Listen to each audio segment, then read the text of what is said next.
Robert, it's just such a pleasure to have you here today with us. Um, you have been truly one of the most in-depth researchers following us. We've had a fun conversation a few times, and I'm really looking forward to your input today.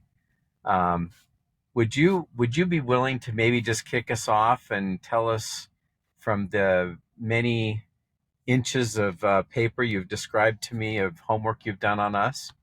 Uh, just give us a little bit of an overview of how you're feeling about what we're trying to do, what we're attempting to accomplish.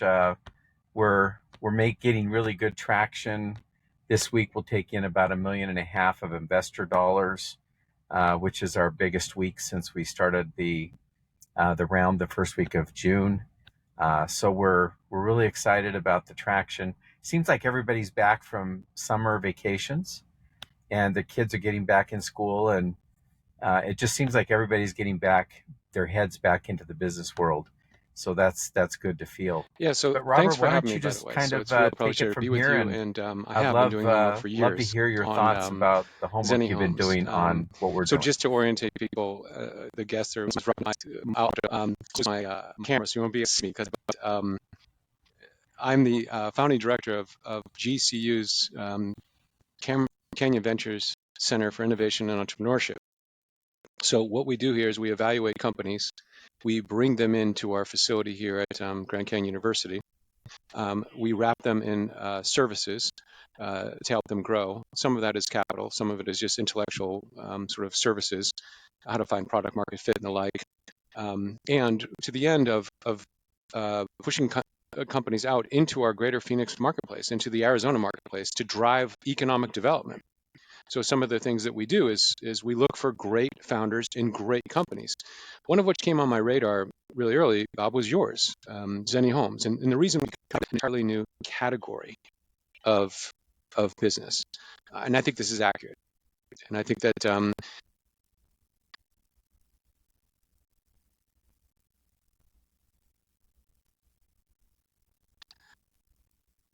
yeah, I may have to turn off my camera if that's okay.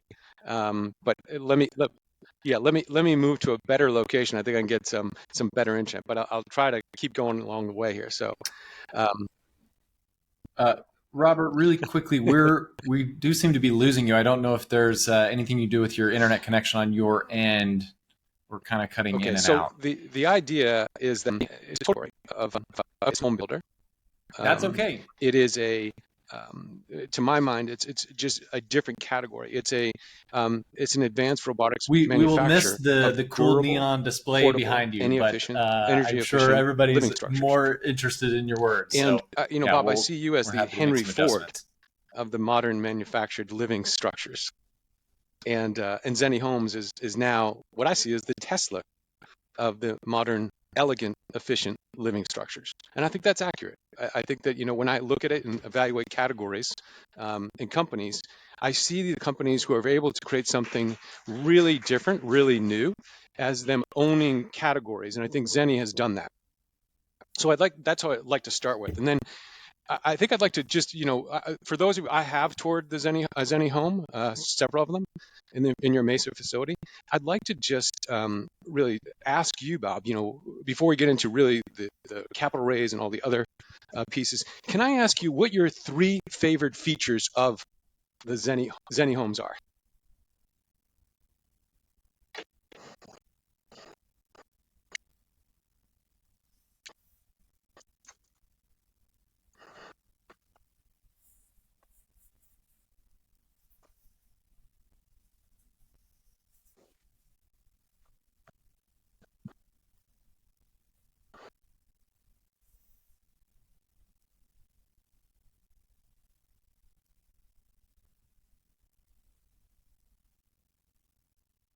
Sure. I think what makes us so unique is the steel um, commitment to steel that allows you to have the tensile strength to stack, and the fire protection, what you just saw in Lahaina, in Maui. I think that's going to happen more and more in our world. And so making a commitment to fire resistant structures and steel that allows you to stack is very important. The second thing I would say that I'm most proud about and interested in is multi-purpose space made possible by robotic furniture. I think the future is robotics, and what that allows you to do is in a smaller space, without having all the waste in construction of single purpose space, all these bedrooms and closets and hallways in these great big McMansions that we don't use all that space. We're heating it, we're cooling it. If we can shrink ourselves down to more multi-purpose, multi-use space, get away from single purpose space, we get several huge benefits that robotic furniture will give us. It gives us the ability to buy less house, which means a cheaper price, an entry price. Right now we have an entry price of 400, 500,000 for any home in stick built world. And we think we can make that half that number. And that changes the world in terms of people that are still renting, trying to save up money to get into their first home, etc. So those two things are two of my favorite things. And then my other favorite thing, Robert, that we're working on is since 1996, my wife and I have been living off grid in a ranch that we own up in the mountains. It's it's the largest log home in Arizona at Legacy Ranch. We're at 7,000 feet. And we have become extremely comfortable living off grid. We have no electricity, no power, no sewer, no internet, anything that is wired to our 35-acre island in the middle of the forest on the top of the Mogollon Rim. And so I've become very comfortable with the technology and have wrestled with the technology of living off grid. And we've just come up with a new concept called Planet Wise, WISE. And that stands for building in the factory a home, a factory built home that is fully volumetric and finished and furnished and everything. But it also comes with its own water system without the need for a well or a municipal water supply, a potable water supply. The I stands for internet, and we believe in what Elon Musk is doing with Starlink and what Ukraine is fighting the war with Russia using.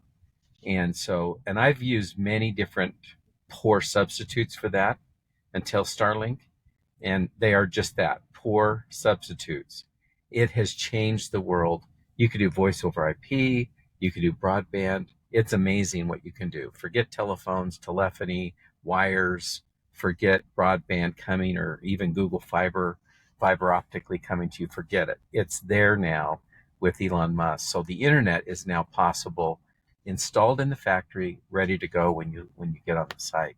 S is for sewer. We're working for a very exciting company called Busa West out of Germany for 20 years. They've been doing public parks, lavatories and schools and hotels with a bioreactor combined with hyperfilters. And Robert, I personally took Ford Lab in Salt Lake City. I personally gathered a whole armful of vessels of water with all kinds of little chemicals inside. I took them to a Park City, Utah facility that is using Busa West technology. And coming right out of a septic system, I took water out of that unit and put it in each of the bottles. I personally carried it back to Ford Laboratory, spent $2,000, and I got drinking water, quality water out of their system. And that has been used for 20 years in Africa, all over Europe, and it's just coming to America. It was just approved in Arizona last month. So we're going to ship potentially for $10,000 or so a system where you need no sewer connection.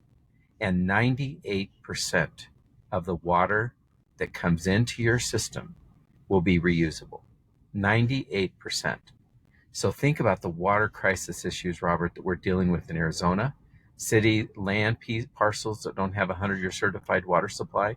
We think we can bring ZenniHome into those developments and blow away any possibility of trying to get a 100-year certified water supply by just reusing 98% of the water that you take in.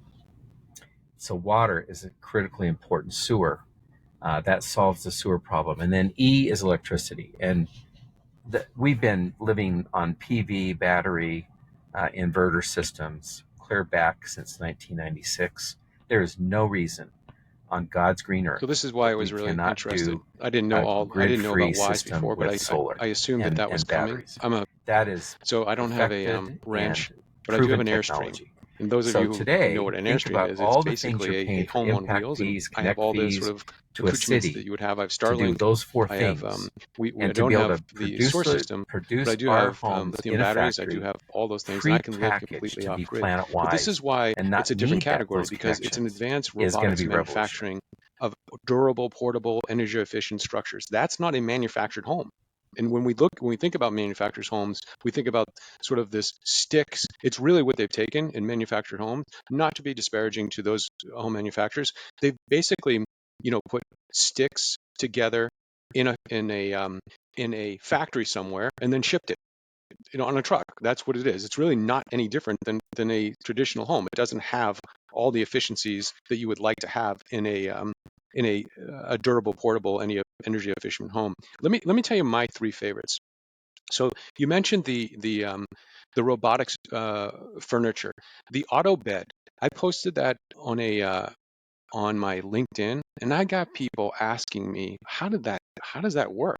For those of you who don't know what the auto bed is, your living room becomes your bedroom with the press of a button. The button, literally, the bed, you press the button, the bed comes down over. You don't have to do anything, just comes down over your couch. That is really elegant, and it's the space savings is just incredible. So you've got the two in one, so you don't need to have an extra bedroom because it's right there. The other one that I loved was the Flex walk-in closet. In fact, I didn't even know it was a closet, when I walked in. It just looks like shelving, but I didn't see the floor. And when I saw the flexible, stackable shelving that moves on the floor, that was brilliant. I really love that. And from a space savings um, design, it was just so efficient. And the last one you touched on is that for a long time, us in the sort of RV or travel trailer sort of community, we never really had access to solar air conditioning because of the amperage. It was a little too much to pull. So we always had to tow a generator with us. We always had to have that. And you needed 3,000 watts. But solar AC is a game changer. And with Zenni's now with its wise construction, I just think to be able to move something off grid, or to even more so the ADUs or the new homes you're eligible for now, with many cities.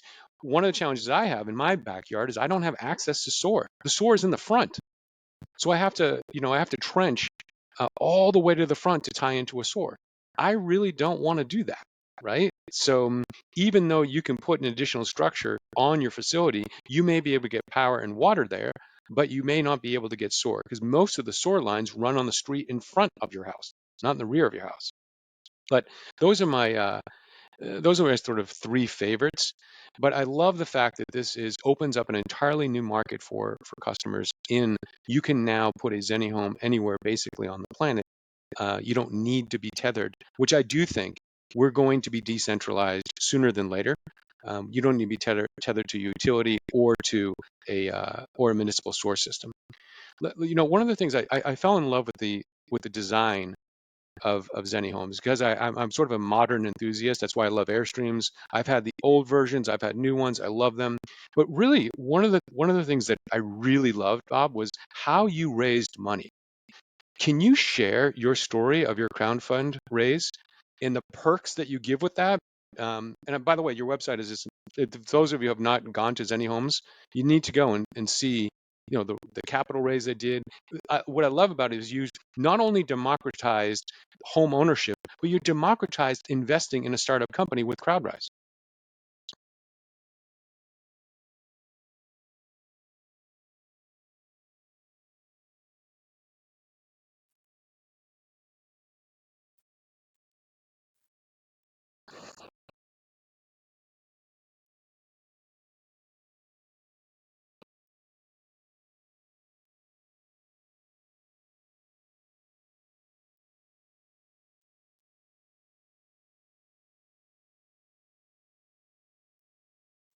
Thank you, Robert. I don't think anyone's ever done this before, but we're doing 4 concurrent offerings to raise $25 million.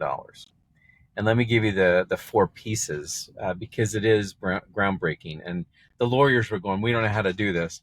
So we had to have an expert on crowdfunding who knew how to file a Form C with the SEC and do all of that and get us ready to allow us to raise money. Only $250 as the minimum investment. And so, and we were proud of saying, if you are a millionaire or you're just someone that has $250 you want to put into this community of ZenniHome, you pay the same price. It's exactly the same price, $7.11 a share. And who does that? I mean, there's always these perks, that go to bigger investors and millionaires that can invest in your company. So we are proud that we have almost 700 investors that have invested since the 1st of June in ZenniHome. We have so that crowdfunding is exciting to me and feels like it's democratized. The second piece is we have a Reg D offering, which is for people who are accredited investors who are millionaires, and they have to invest at least $25,000, and that's just a regular Reg D investor. And then we have this thing called Opportunity Zone. And from the very beginning, Robert, our seed round was raised by one of our large investors. There was Caliber up in Scottsdale, and they had an Opportunity Zone fund. And because our business is located on the Navajo Nation and in a downtown blighted area that they're trying to redevelop, we are an Opportunity Zone business. ZenniHome had to become an Yeah, it's one of Opportunity the. Zone business, which means your I'm sorry. projects, Go your ahead, Bob. headquarters, everything is in an Opportunity Zone that President Trump put in place for some very big tax benefits in 2017. So you can put off any gains, short-term or long-term gains, and any money you invest, if you leave it invested for 10 years, you never pay income tax. And any income tax on the gain on your investment in ZenniHome. So we now we've set up this Opportunity Zone. We've set up an Opportunity Zone fund now because we are an Opportunity Zone business. We can actually take investment from Opportunity Zone investors. And so that's the third piece. The fourth piece we just kicked off 2 weeks ago. A lot of people wanted to do a convertible note. They wanted to lend the money to the company Look, and then convert it at so just why that $7.11 was in so 18 fascinating months. to me. And so First of those all, investors, we've not now many people given know up about the to 10 QSBS, million of our which is the $25 qualified million small investment business stock we will take as a sort of convertible note exemption. You during that get, time as period. your So no investors one's have doing $10 4 of million these to of try to allow tax-free anyone's gains. needs to be met Even the that want to $250 people invest get $10 and million make them of part of the tax-free gains. ZenniHome family. The reason why So that I thanks, think that's Robert, for important, at least asking for that me, is question. that when I ask myself this question, and by the way, it's not a rhetorical one, when I ask, do I believe or that we, all of us, will be paying more taxes or less taxes in the future? The answer is more taxes. So then how do we do this? How do we actually um, do pay less taxes in the future on the gains or the winnings that we've taken risks for? And I think that that's part of it. The other piece to it is that, and this is why I was really fascinated by this, is because I am a partner in a venture capital firm. I do understand the process and what you've created. This bringing these groups together is a really it's the way that an early stage company should raise capital. It's the way you should do it. You should, and many founders say, well, I don't want to work with, the 710 investors that put in $250. I think that's wrong-minded. I think you absolutely do want to have those. Those are your fans. Those are the ones you want involved first. So I was just, when I saw it, and if you go to the website, you'll see it right there and gives you these options to invest. But I just really love the way you democratized investing in ZenniHomes and getting people enthusiastic. And and able to invest at a very low amount, $250. Can you guys still? I hope my internet is still going here.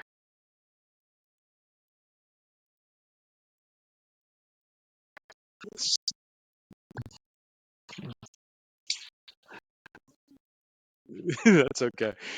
I hope it's better now. But let me ask, because Bob, that was really the idea of democratizing both home ownership and investing is really it's really fascinating. I think it sets a model. It's a new model. When I did go to your website, I was really interested in the team you put together. Can you speak to the team that you brought together? It was good before. It's now degraded a little bit. So I don't know if there's still another better spot. And we're making you Yeah, walk let me laps. I make sure my camera's apologize. off. Yes. How's that? Is that any better? Okay. So I was really, So I was really fascinated on the way that you put together the offering. I think that's great. When I went to your website, can you speak to when we look at Robert, we have early lost you stage again. companies, I always look at the team. Can you And speak to Robert, the I think it members of might your help team if that come that I believe add a lot of value? But can you talk to some Robert, of I think the if you key take members your you brought in camera to launch Zenni? off, we might be okay with the internet you have.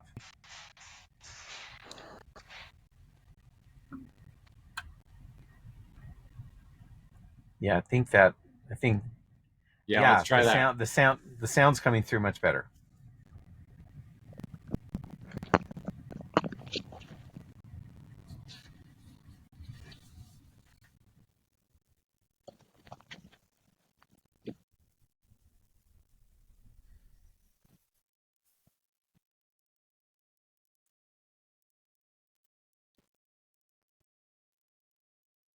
Yes, and Robert, I would just tell you that we are actively looking for two more people that I'll describe when I finish what we have.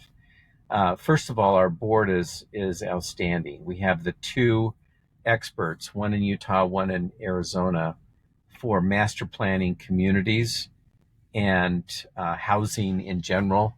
My partner in Utah is Stephen James. 20 years ago, he founded Daybreak, the largest master plan community in Utah, and has won national awards for that. You can thank him, Robert, for our Scandinavian modern design for our home. We were starting with a box, a shipping container frame, a shipping container shape, and he has made it look elegant as a Scandinavian uh, architecture lover, which is minimalist and kind of boxy, and it just works. It's lovely for stacking and everything. So Stephen James is a rock star and is a major shareholder in the company. Um, Trevor Barger is the equivalent in Arizona, has done DC Ranch for DMB, Verado, Eastmark, a number of developments. He's master planning for the Fain family in Prescott. Very, very knowledgeable and expert, and 50 years old, got years ahead of him. What's funny is Trevor just turned 50, and so did Steven. So I've got some, what I consider young guys, but experienced young guys. Another person on our board is Mindy Rex. Mindy Rex was the co-founder of Autoval, the last large factory, 500,000 square foot factory built in America. It was finished about 3 years ago. She was the co-founder there. They are still building wooden boxes that stack there.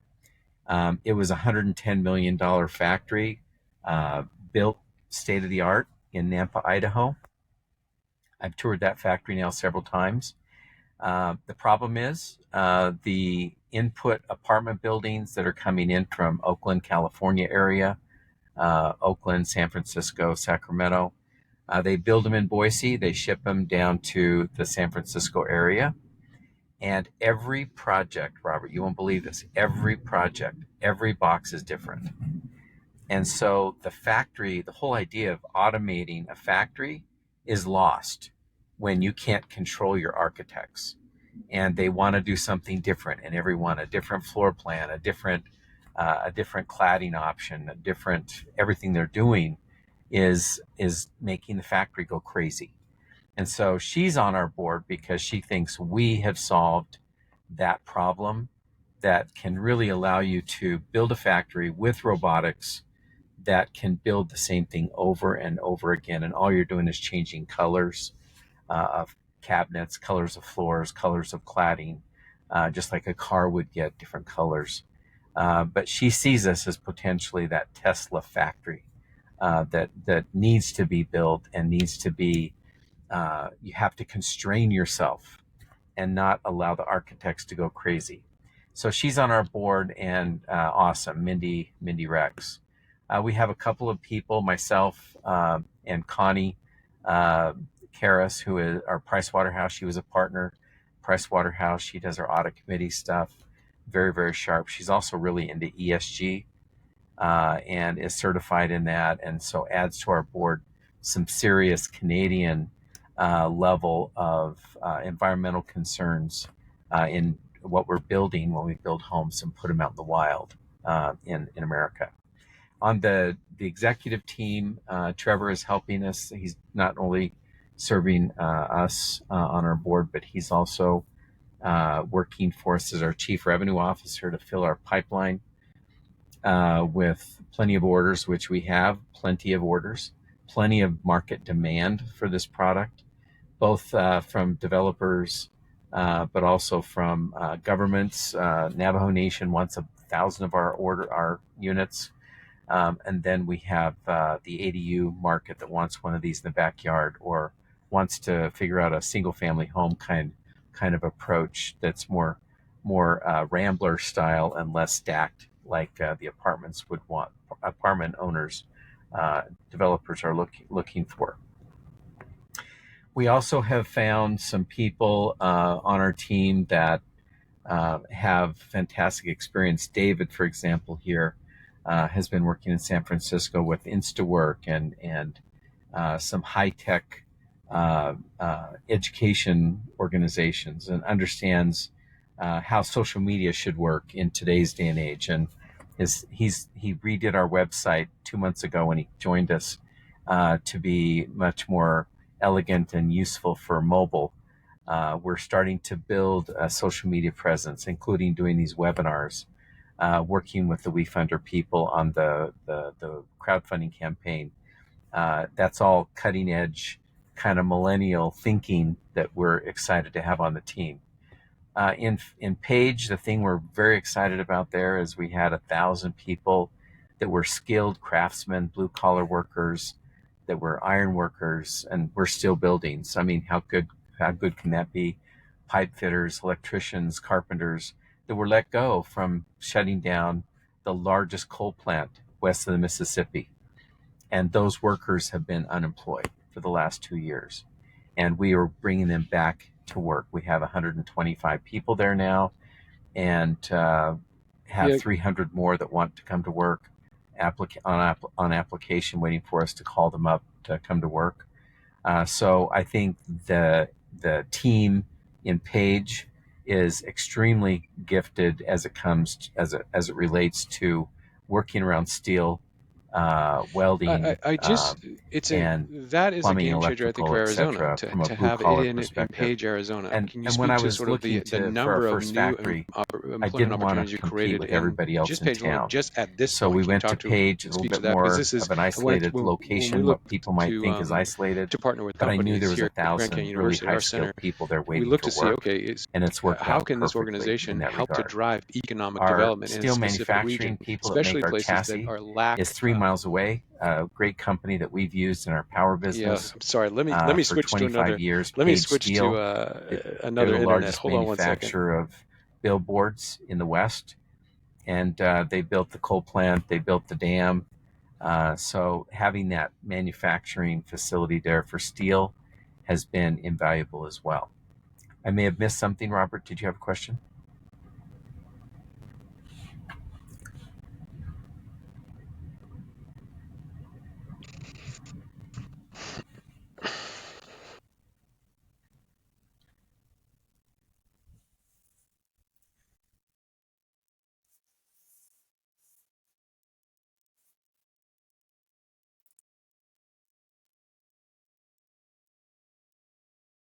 We're not getting all of your. We're getting about every 10th word, Robert. We lost you again.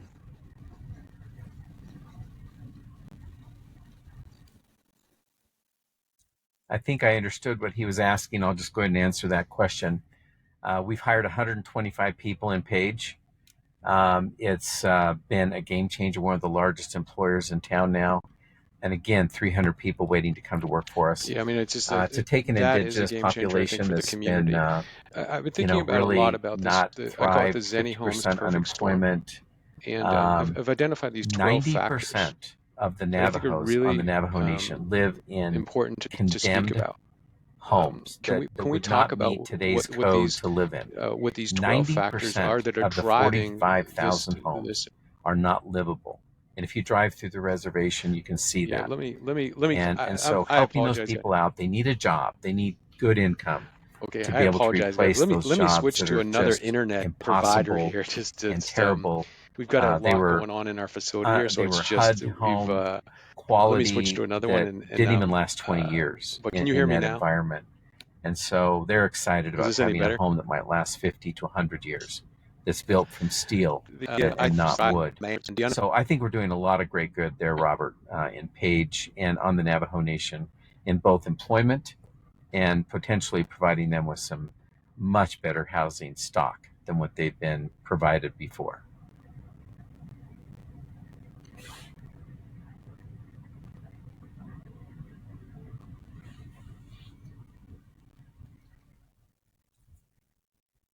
Yes,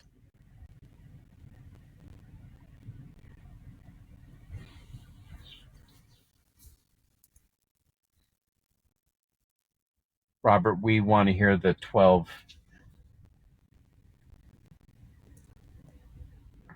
Robert, we want to hear the 12, and we're only getting about every other word.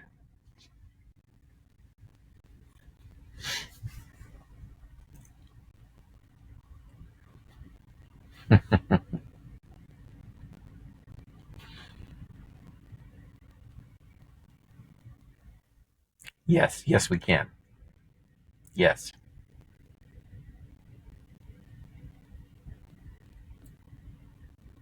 I think if you're talking now, we're not hearing you.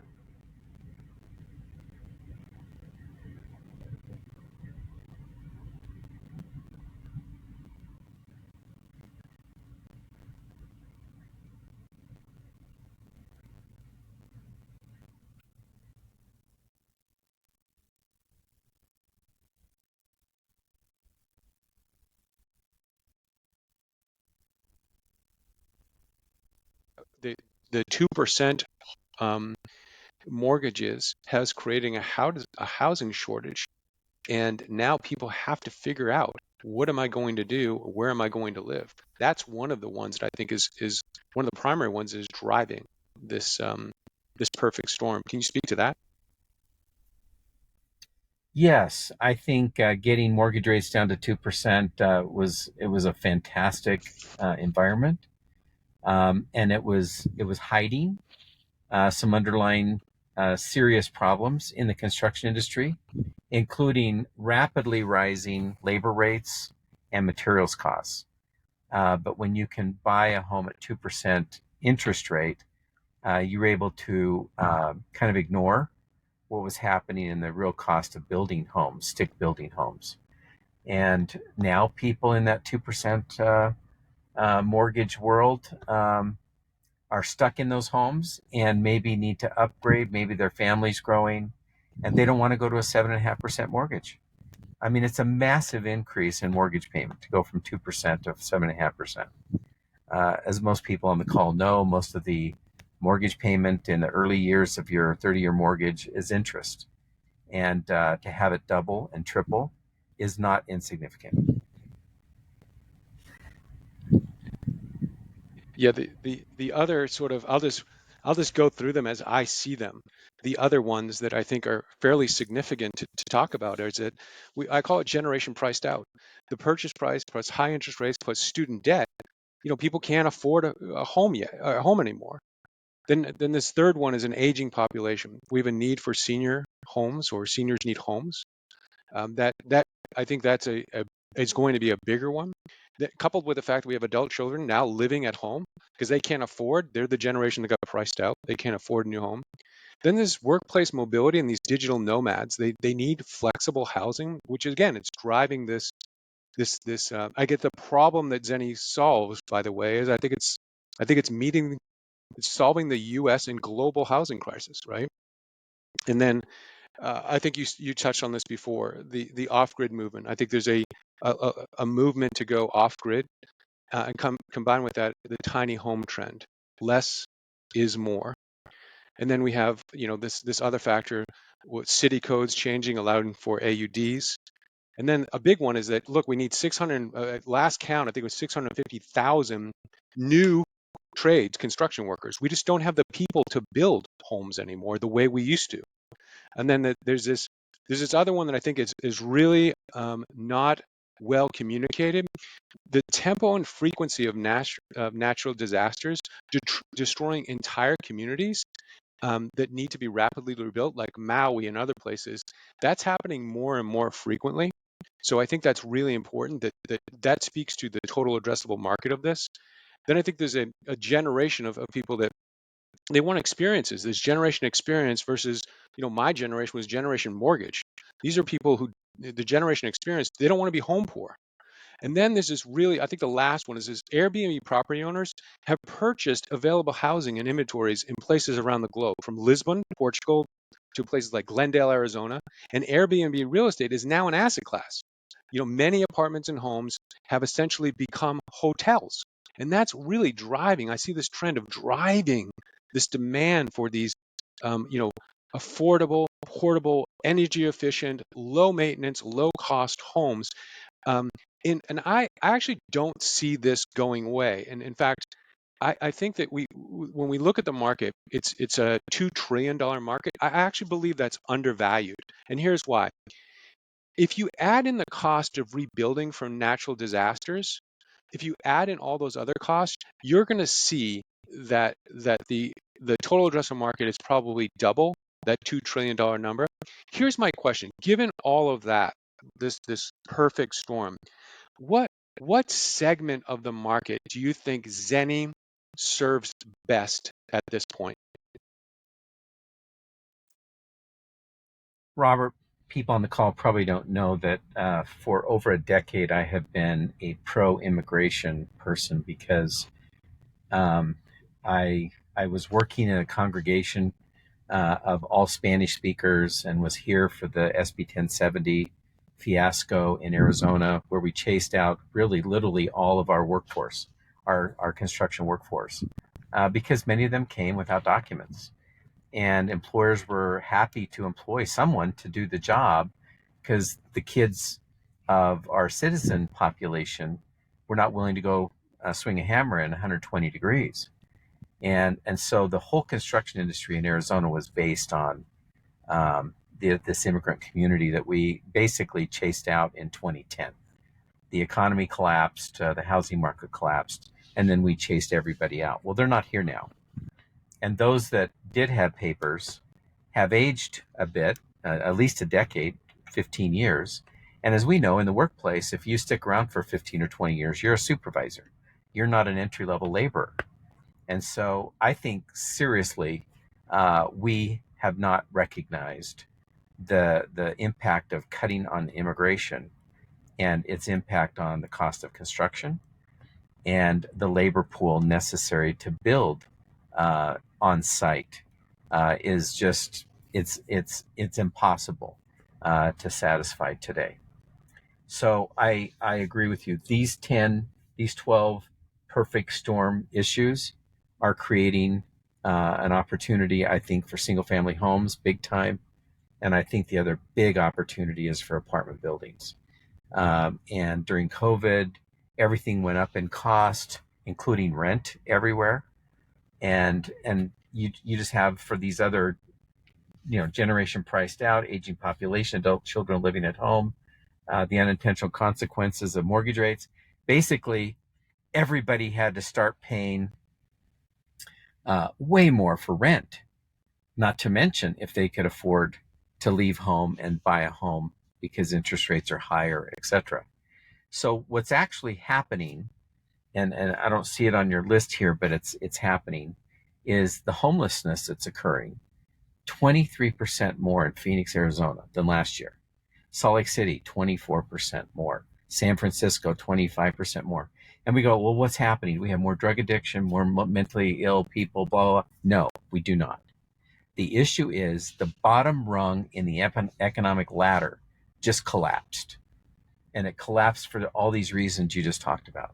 Student debt, mortgage rates going up, no workers, immigration stopped. So now we have no one here coming to America who's willing to work at these entry-level jobs.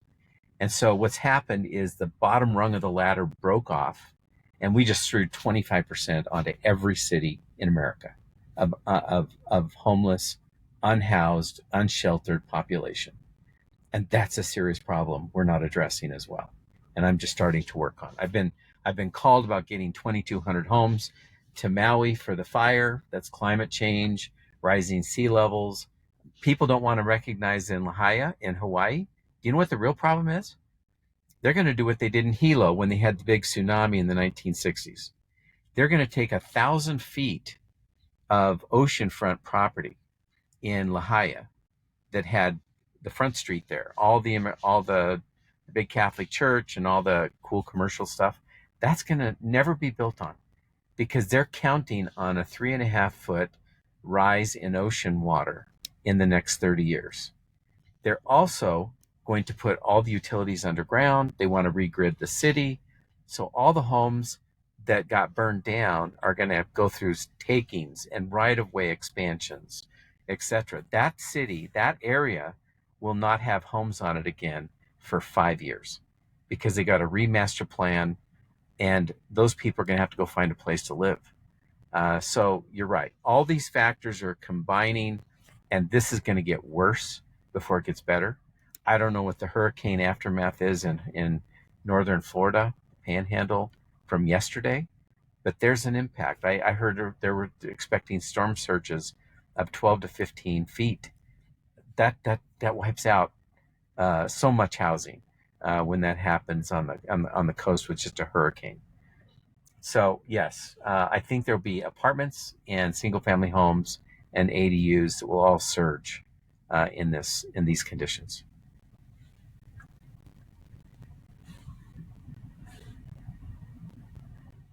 Are you there, Robert?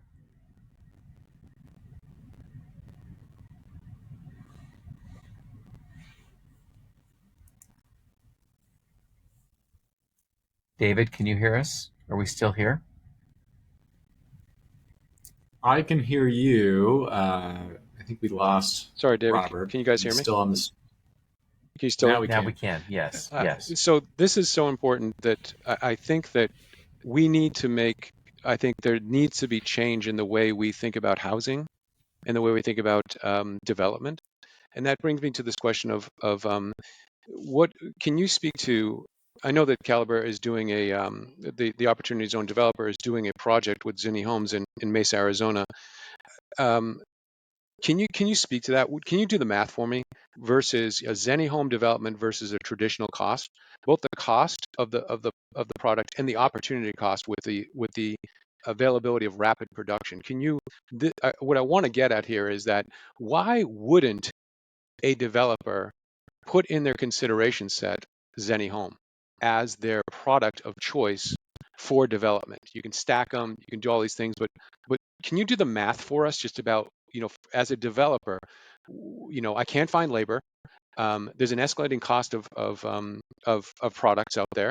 The delay. We have a housing crisis, so obviously I want to get housing on the marketplace now. But can you do the cost for us from a development standpoint? In the Yeah. Yes, Robert.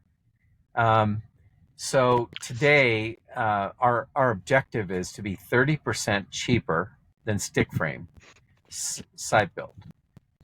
30% cheaper is our goal, and 50% faster, half the time. I think we'll achieve the 50% faster before we'll achieve the 30% cheaper. And so many developers are just telling me right now, if you can just get me at the same cost and do it in half the time, and I know I don't have to go round up trades that don't exist, I'm happy to do it with you now. But we're working on the supply chain, our BOM, our bill of materials, and so today I would say count on parity in cost, but we want to be 30% cheaper, and I think we'll get there, and we'll always be 50% faster. Today on the 29 West project, they're working on foundations. We just had to demo a building and fill in a basement. It's got to be engineer field, etc. And so what's happening there is that we are building units in Page in our factory. Imagine toilets and tile and kitchen cabinets. They're being put into units today, and the foundations haven't even started in Mesa. So 180 boxes will be finished in factory in December, and at that time they'll be out of the ground with concrete cured podium ready for us to set boxes. So think about that. I mean, we'll set 180 boxes in about 3 weeks on that podium, and literally it's just button up corridors, stairways, etc., and people can move in because the units have all their furniture installed inside. The bathrooms are done, the kitchens are done. There's no trades you're looking for. The trades were in the factory. So I think the 50% time savings, Robert, is it's de facto today. But the 30% savings we want to see is still to be developed. And I think at this point, plan on parity in cost with the understanding that we're driving toward 30% less cost. Yeah, I mean, it's a significant, if you're a developer now, I think it's got to be in your consideration set. I think you have to say, okay, how do I do this and control cost, and how do I get product, high quality product to the marketplace as quickly as possible? And ZenniHomes has got to be in your consideration set. I've also been thinking about, and I want to get to the off-grid footprint, but I was also thinking about hospitality. So has any hospitality or hotels been in touch with you? Because a Zenni unit looks like a perfect hotel suite. And you can have a hotel that has, now they could put suites potentially in a footprint that is off grid. Have you gotten any of those inquiries? Yes, and we're working with another partner with a new Marriott product that will definitely be part of our future. But in the meantime, what's happened with Airbnb is it's actually become hospitality, a new category of hospitality. And so we're working very closely with the founder of a very large, funded by Bain Capital.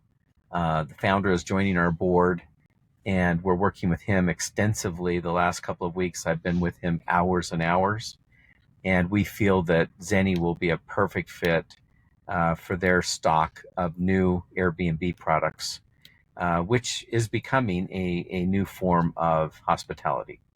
There will be the company's today called Build to Stay, but is being rebranded. It's raised 300 million with Bain Capital, and it's based in Arizona. Another category buster that's been started by this gentleman in Arizona after Treehouse and OfferPad and Inspiration Homes. So basically,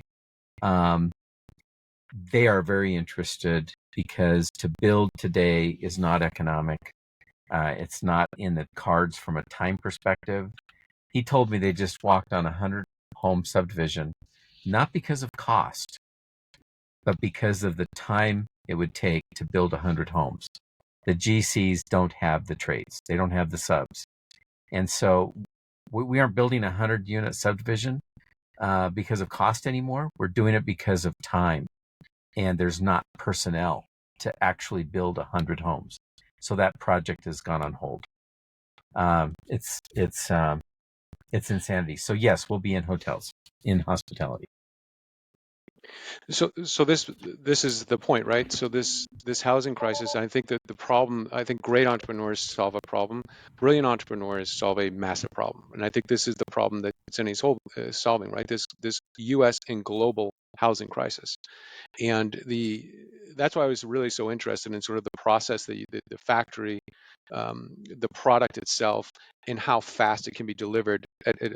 And also, it's not just the product, the box, the home, it's the appliances.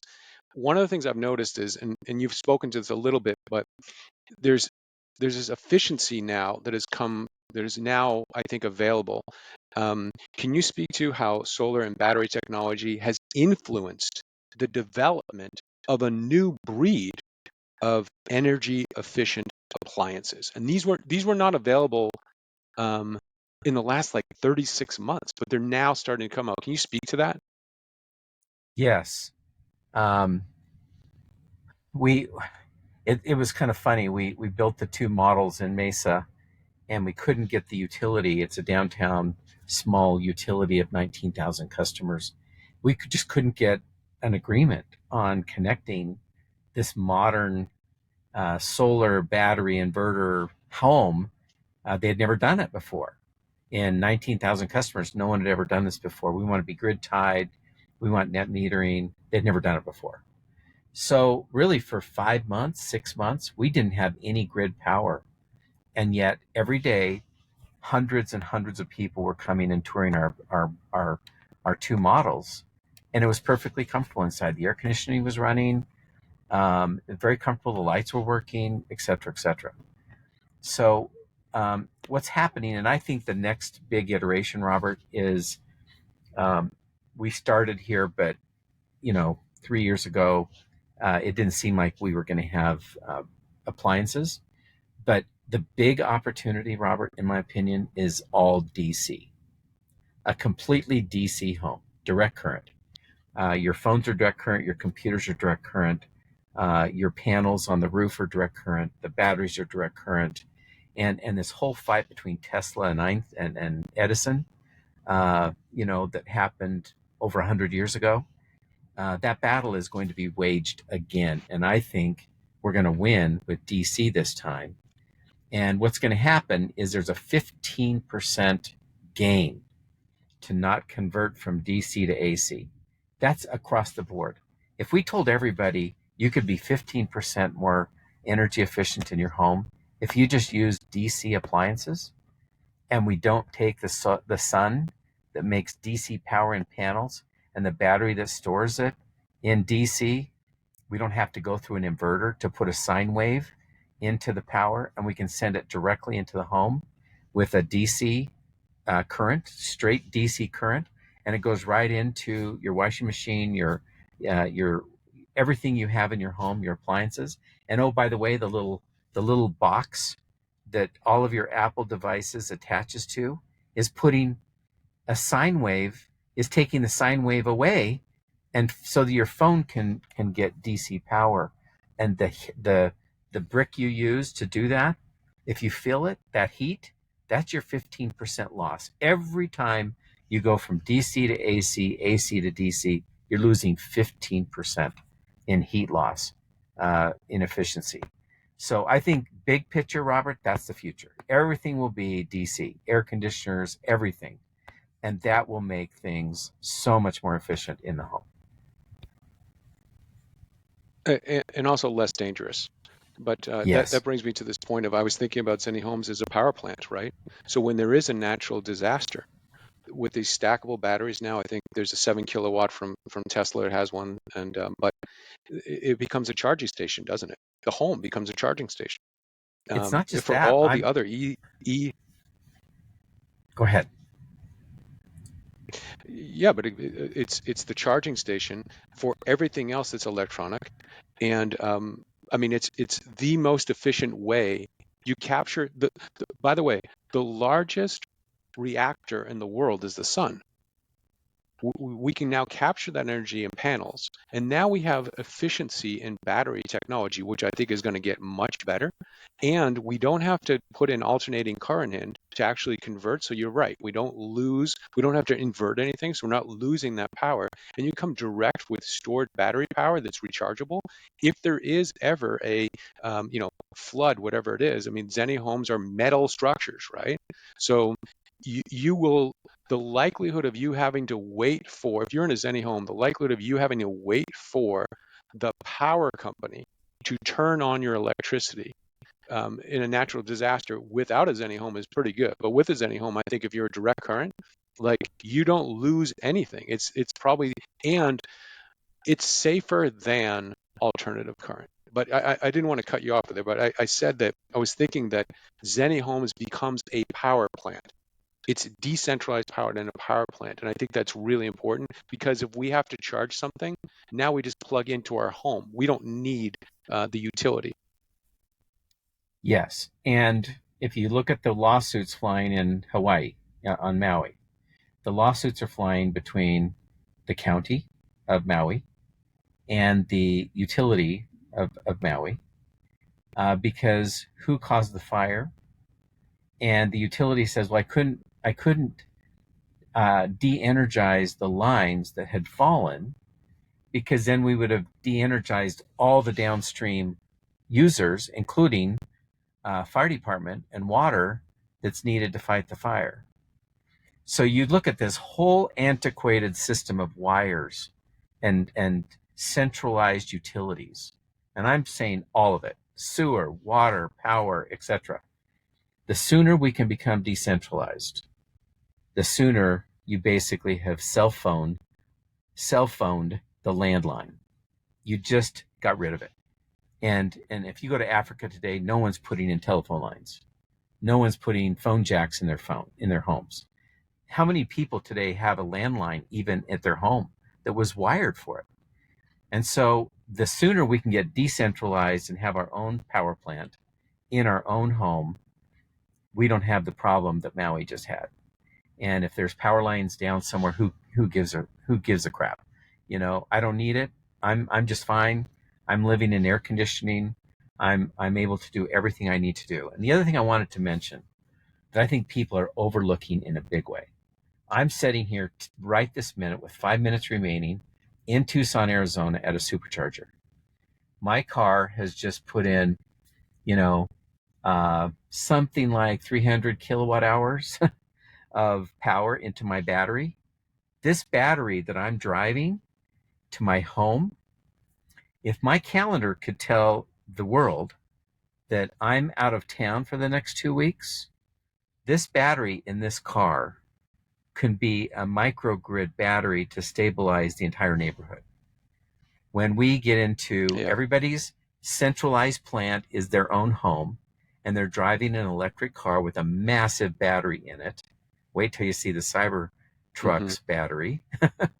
I mean, these are massive lithium-ion batteries sitting in our garages, way bigger than the Tesla Powerwall battery that's sitting on the wall of your garage if you've spent that money.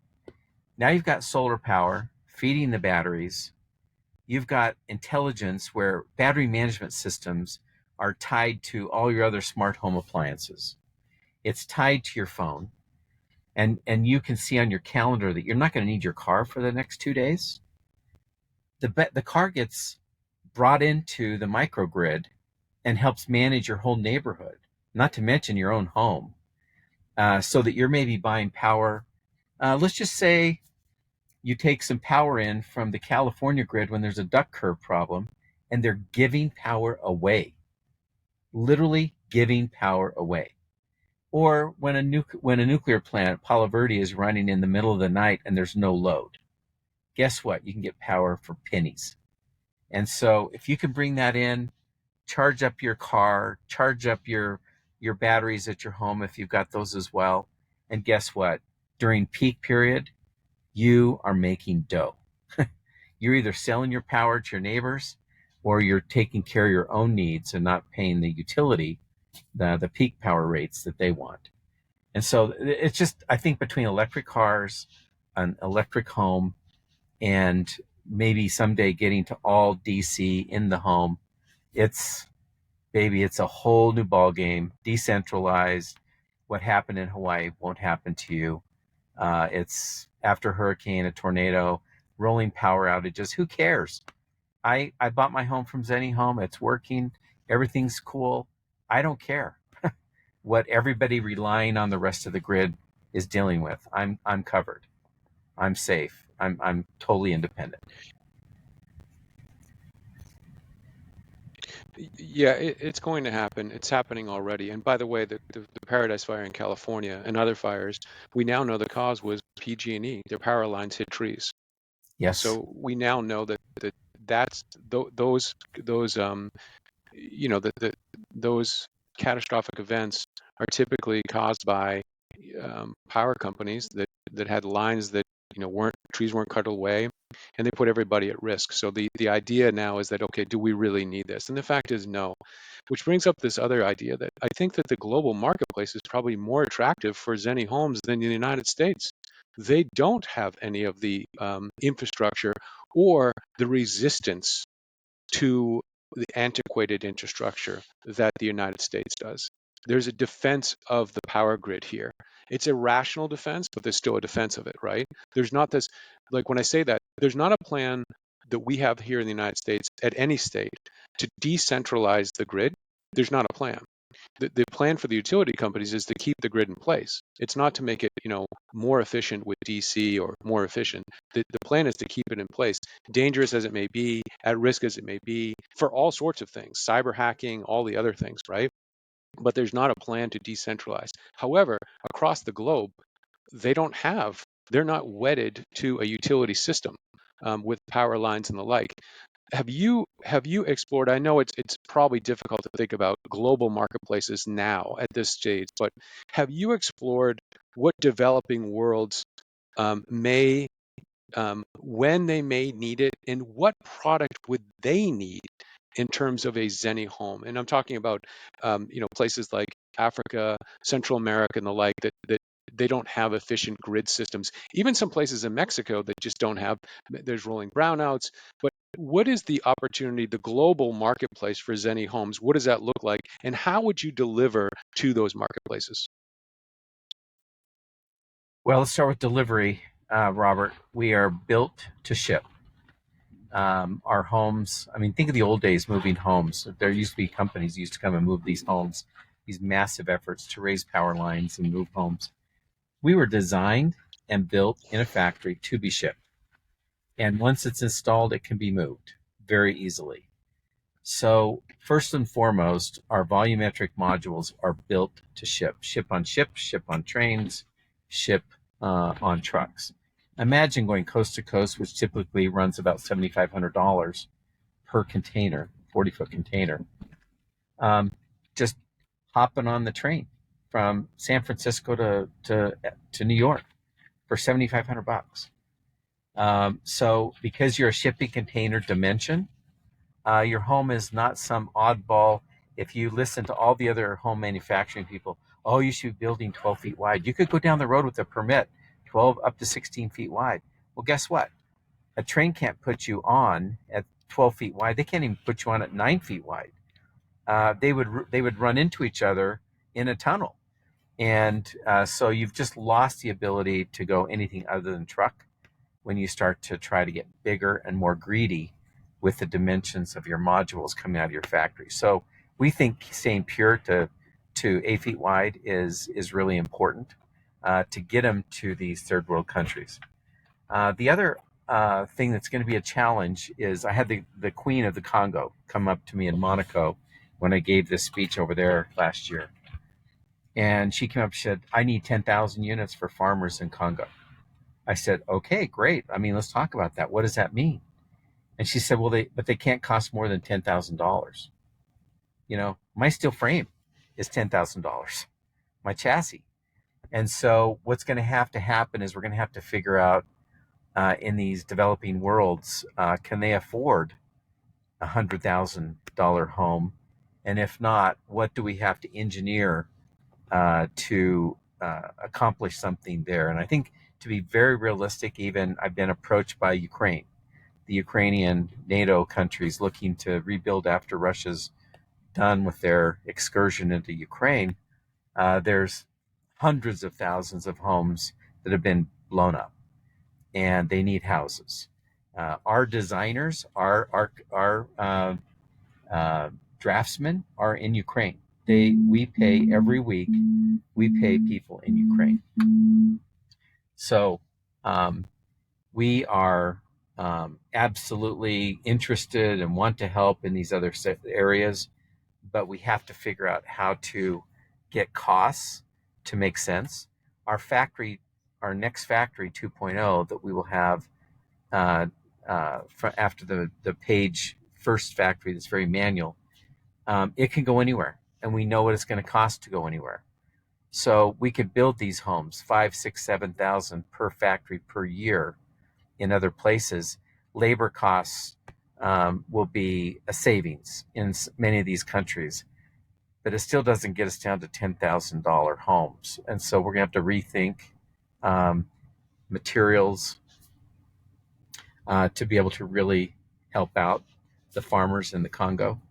But it sure beats going there and building stick frame for sure. So we will address the global marketplace. We can put our facility anywhere, our manufacturing facilities anywhere. We're going to figure things out here in an expensive market, and then hopefully in our bill of materials, our BOM, start driving those costs down and driving our labor down, and become more cost effective for third world countries.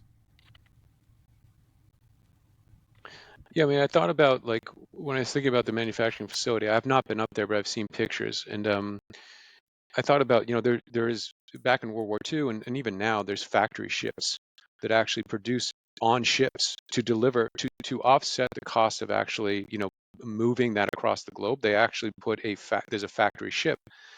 Have you ever thought about the potential for a factory ship with another manufacturer? Like, could a Tesla solar panel manufacturer be co-located on a factory ship with a ZenniHome manufacturer, and deploy that production facility to sub-Saharan Africa or Asia or parts across the globe to create a product, with the same footprint, the 8-foot footprint, but with different materials for that region? Because what you would potentially do is you still have the box, but there'd be costs for the actual facility, the manufacturing ship, but it would preclude the need to actually put them on ships anyway. You're just bringing the boat there, right? Have you ever considered a factory ship?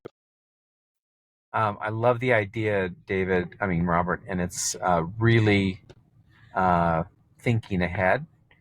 We haven't spent a lot of time on that, but our new factory will be 300,000 square feet.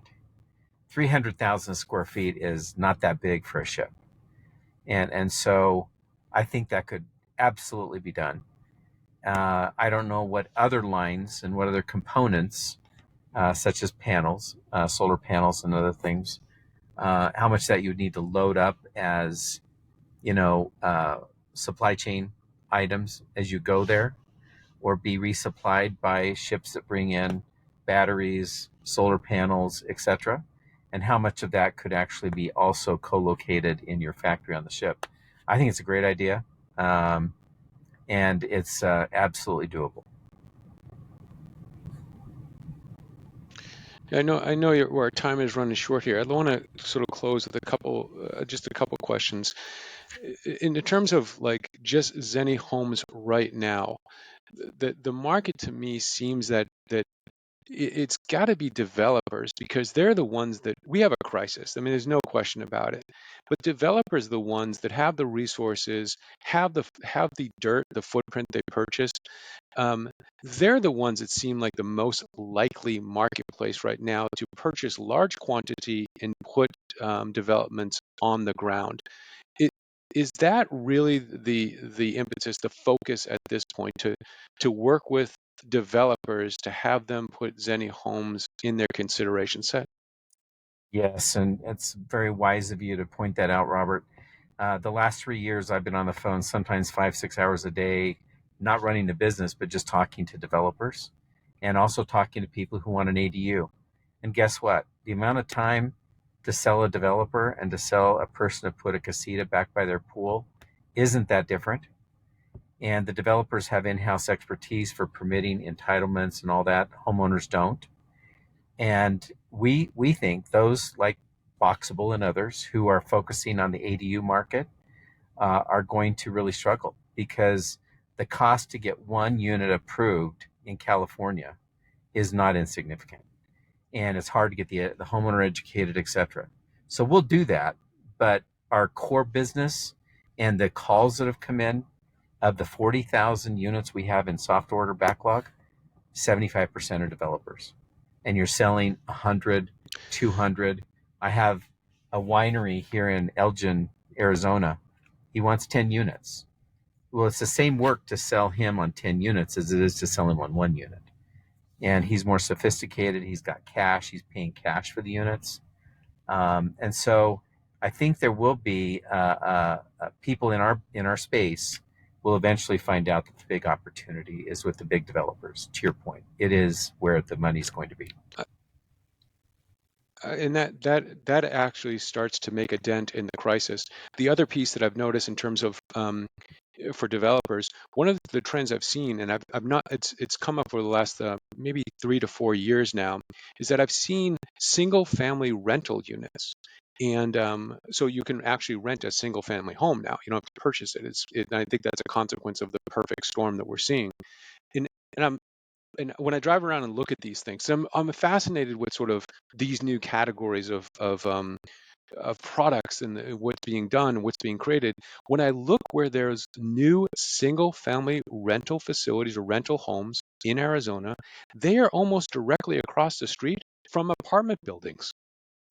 And what it occurred to me is that people living in apartment buildings don't want to be in apartments anymore.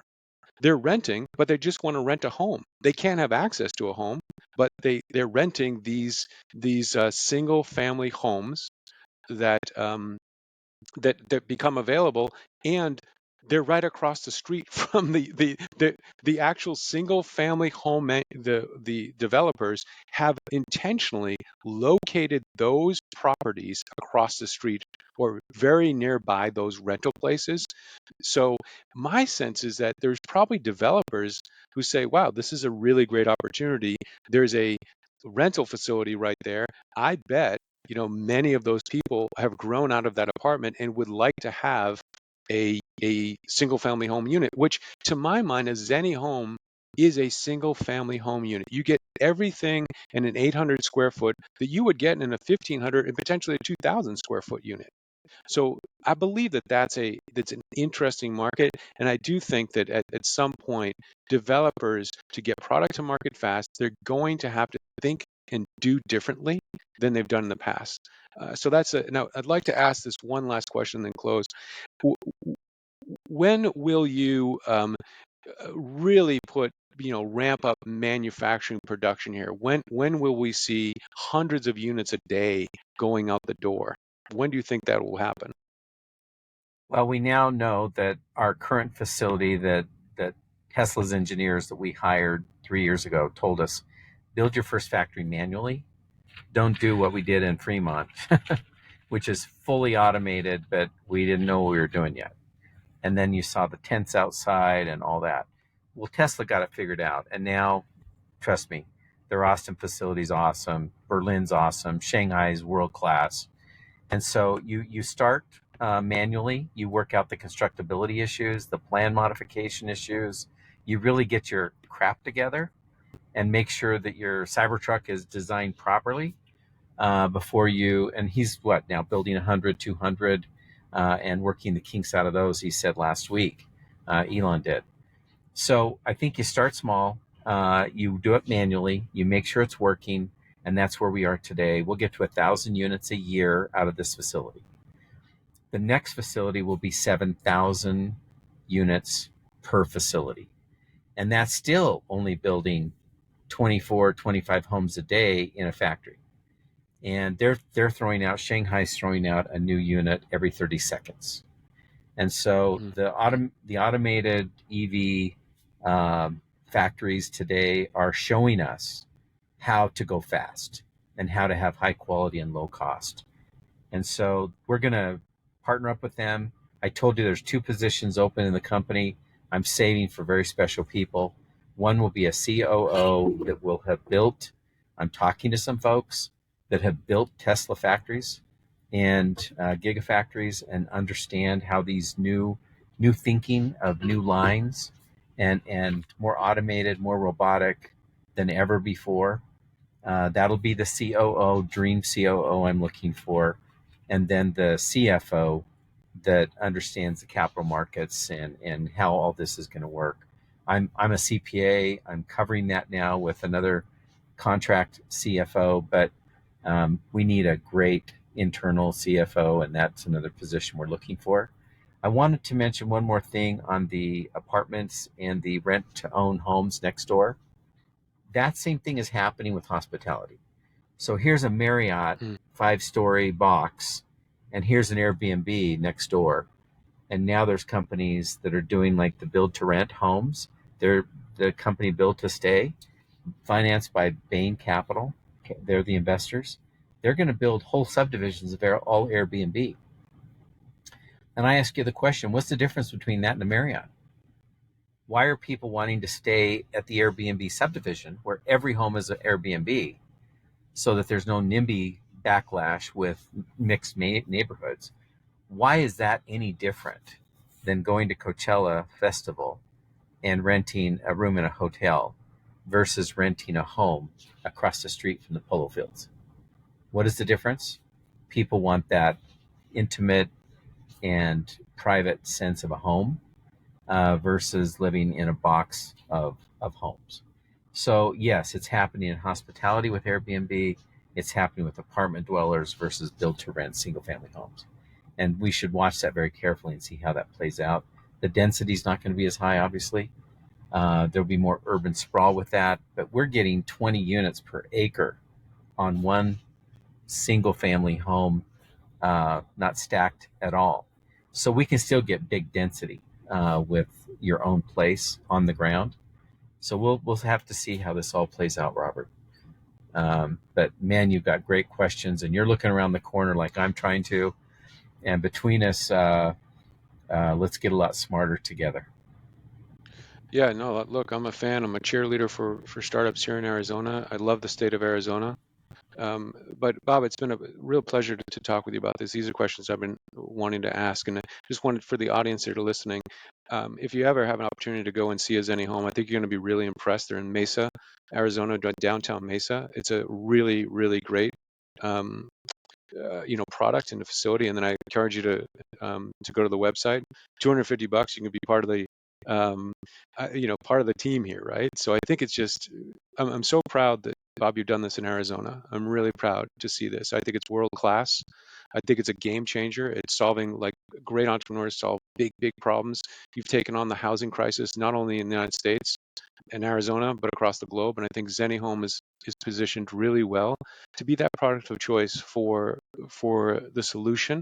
And you've done an amazing job to incorporate what I think is the wise solution, for home, like to do that. Now there's no excuses, right? And I do think this is going to drive. There's been some comments in the chat about city codes. I think this is going to drive um, city codes and elected officials to make different decisions about how they're going to create affordable housing in their communities. I think it gives them now a viable option to do that. I So thank agree, you, Bob. Robert. And there were lots of questions here we didn't get to, but I think we kind of got to a lot of them roundabout ways. But I see things like, can we do garages? Yes, we've got plans for how it would work as a garage. People are saying, let's see, other quick questions I can spot here really quick. One of the We questions, definitely have ZenniHomes. I bought 3 of them. So somebody's asking if I believe in them enough to live in them. Absolutely, we got 3 of them that we have purchased. And we own, my wife and I own 100,000 acres. We're planning a whole subdivision of ZenniHomes on 1,280 acres. So we'll be massive believers and users, and this could be built to rent, or could be buy a lot in here and have your own ZenniHome as yeah, well. So let me add one more thing. So I mentioned at the very start that I'm an Airstream enthusiast and owner, and I like the modern design. But the when I look at ZenniHomes, the cost of an Airstream is almost the same cost of a ZenniHome.